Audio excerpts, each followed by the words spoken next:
ទេសភាពសែងស្រស់សំរស់ក្រាំងស្វាយបងកូនមិនណាយចំពីមួយតោក្រអូបពីដោសាយក្លិនដល់បងឲ្យចិត្តរៀមពងគួយក្តី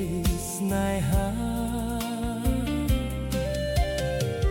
នាងជាបុប្ផារីក្នុងបុរីធ្វើមកដេកបានស្រីជាគូស្នេហា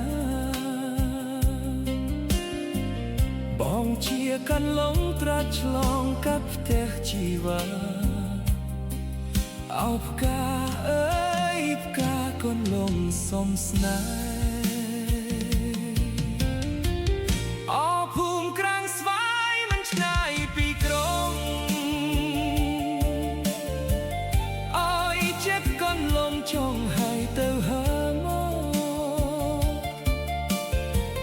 មិនបានឃើញស្រីចិត្តរៀមមិនស្នប់មកចង់ហាប្រាប់ខ្លាចស្រីមិនស្នេហ៍អោទេគួស្រូវសូមអ្នកមេត្តាសូមជួយប្រាប់កាយនាងដឹងផងបាយនាងព្រមស្ម័គ្រស្មោះកំឡុងបងរៀមបងនឹងចូលស្ដីដល់មេបា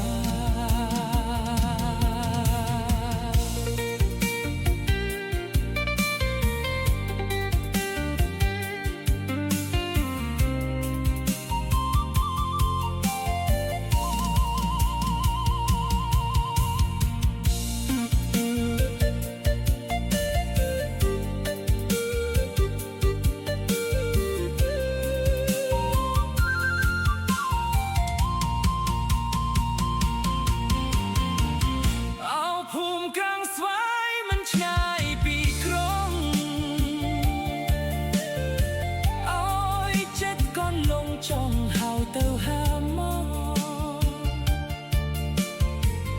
មិនបានឃើញស្រីចិត្តរៀមមិនស្ងប់មកចង់ហាប្រាប់ខ្លាចស្រីមិនស្នេហ៍អោទេគួស្រូវសូមអ្នកមេត្តាសូមជួយ